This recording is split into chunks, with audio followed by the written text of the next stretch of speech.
Daybreak here on Arise News. Now it's time for the press preview. A first look at what's on the front pages as they arrive. Let's begin with this day newspaper, our sister publication. Top story here says, first time in 22 years of democracy, Senate goes against agreement reached with sitting president. Rider to that story as lawmakers threw out President Buhari's request to amend contentious Clause 84, which abridges constitutional rights of appointees to vote and be voted for.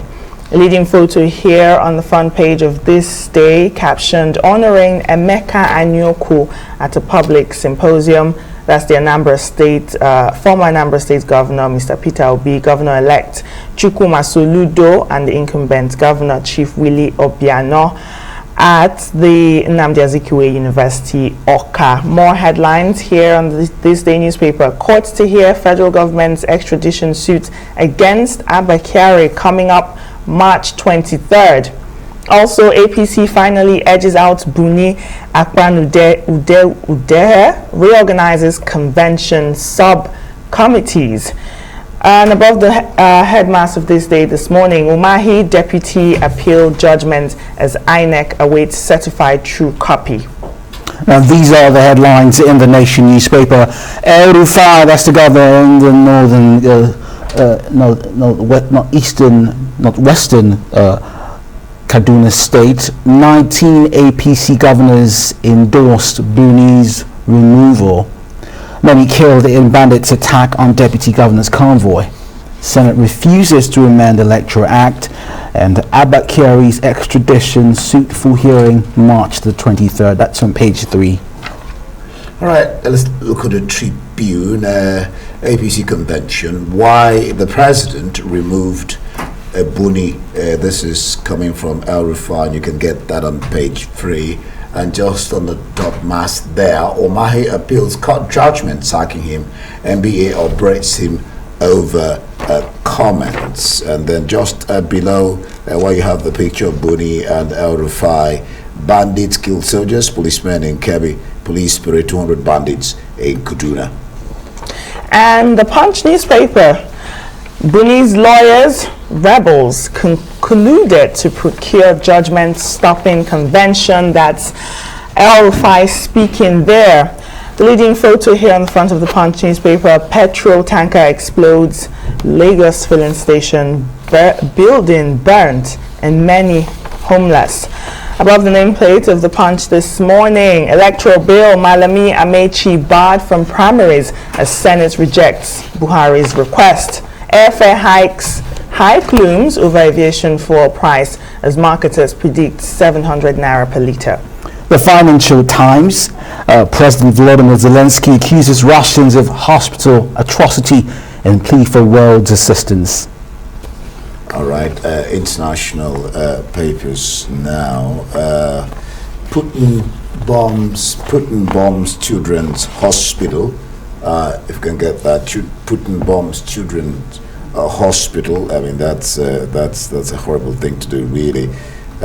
Breaking down Hollywood. That's it. Putin bombs children's hospital. And if you just go down that to the right down, you see breaking down Hollywood barriers as a deaf actress. This is from rising star Millicent Simmons. That will be an interesting one for somebody who is handicapped. And the Guardian UK, also leading with Russia-Ukraine crisis. It says an atrocity as Russia bombs Ukraine children's hospital. Moving on now to the Independent. This one says here, barbaric. Putin's missiles hit Ukrainian maternity hospital during ceasefire, injuring expectant mothers and burying children under rubble.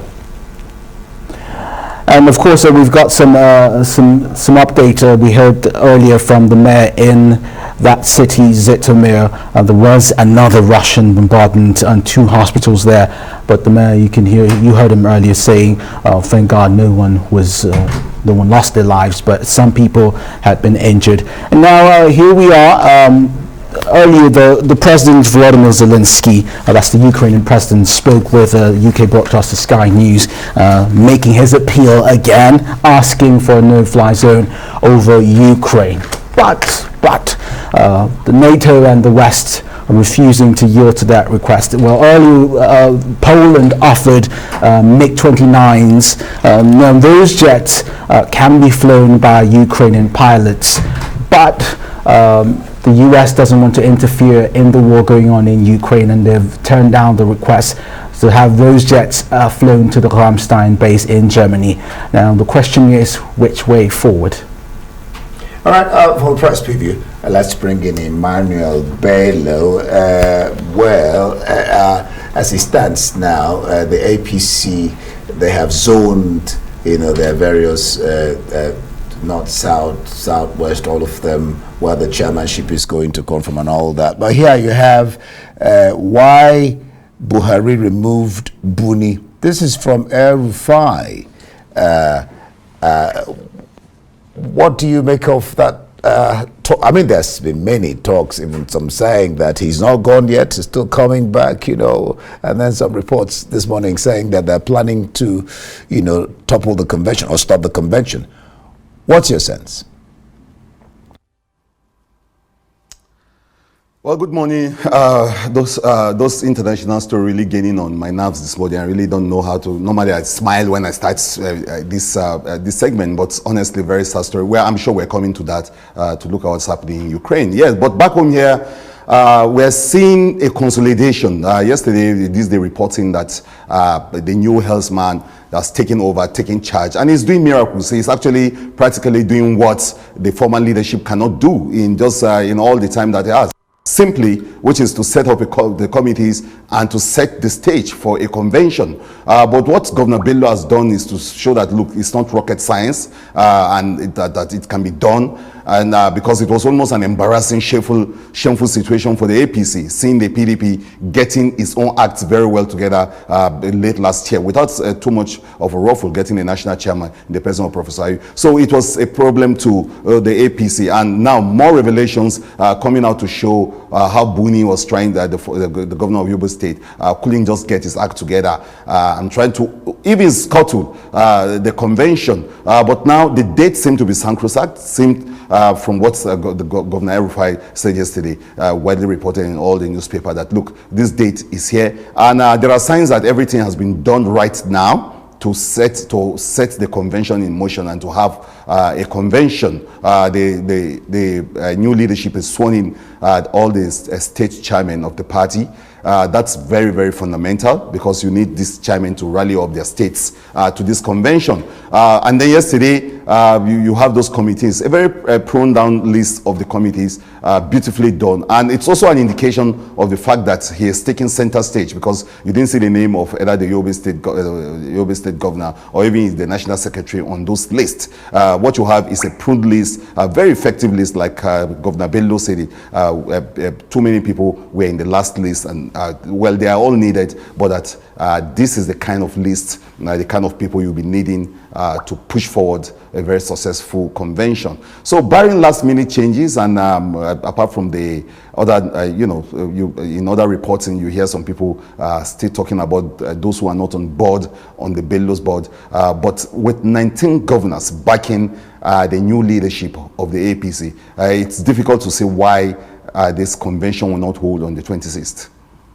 Well, we hope for APC's sake that March 26th convention date is sacrosanct, because there's an injunction from a court to stop that convention. And if that convention doesn't happen on the 26th of March, the next week, I think April 2nd, is Ramadan, and then they'll have to do the convention after Ramadan, which will be making the APC fall behind on INEC's election timetable. Meanwhile, let's take a look at more headlines on this day newspaper. It says, first time in 22 years of democracy, the Senate goes against an agreement reached with the sitting president. Yes, we know that the president signed in the Electoral Act of 2022 on one condition, that the National Assembly will expunge Section 84. But the question is the legality of that agreement. Can you expunge a section of a bill that's already been signed into law? The extraordinary development that happened is best captured in the way this day, put the story, say in the first time in 22 years. That is situating it in history, and that's what makes great reporting great, when you situate these stories and you give it some kind of context. It's the first time that you're having, not the first time you're having this back and forth, but the first time you have the National Assembly reneging on any kind of agreement they've reached with the executive. And already, even in the story, it's beginning to show that going forward, presidents will have to be more careful how they agree, or they reach some kind of agreement with the National Assembly. But I think it's a popular development, first having the backing of the National Assembly, and backing of well-meaning Nigerians too, are saying that, look, if you're going to run for office, just run as an ordinary person, run like every other person. Don't have an undue advantage of holding down an office. What you have in the past, where people will actually hold down a particular office, go run for elections. If they lose, they go back to their office. It had all the implication for all sort of things. It was almost undemocratic in the way it's done, because this particular person gets an undue advantage of holding down a sensitive position, whether as a minister or as a commissioner in the state, and all of that. But with this, no, you're going to resign 3 months to the elections, and you're going to run like every other person. It's not the kind of thing that some public office holders we cherish. They will rather run for office holding down a position, giving them an undue advantage over the other contestants. But this is taking it away, and it's getting a lot of popular reviews, and with only maybe some people who are really not happy with the clause, especially the president himself, who we certainly feel shortchanged by the National Assembly, thinking that he's reached what looks like a gentleman agreement with these people, and then for them to renege. But you need to understand their positions too. Too many, there was even a court injunction on this, and of course so many other things coming together, coming to a head, and making them take this bold decision yesterday. Thank you so much for your thoughts, Emmanuel Bello.